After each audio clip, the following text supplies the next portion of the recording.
ডাক্তারদের টানা 5 দিনের ধর্মঘটে চট্টগ্রামে ভেঙে পড়েছে চিকিৎসা ব্যবস্থা, বন্ধ সব বেসরকারি ক্লিনিক ও ডায়াগনস্টিক সেন্টার, সীমাহীন দুর্ভোগে রোগীরা। বাংলাদেশে বিনিয়োগের উপযুক্ত সময় এখনই, বললেন প্রধানমন্ত্রী। মধ্যম আয়ের দেশে পরিণত করতে সবার সহযোগিতা আহ্বান। ঘন কুয়াশা ও প্রচণ্ড শীতে বিপর্যস্ত দেশের বিভিন্ন অঞ্চল। কক্সবাজারে নিউমোনিয়ার প্রকোপ, 1 সপ্তাহে 17 শিশুর মৃত্যু।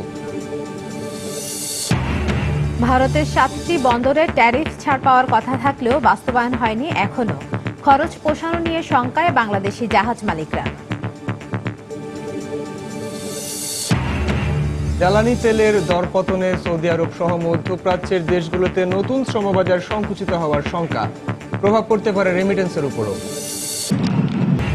তুষার ঝড়ে অচল নিউ ইয়র্ক।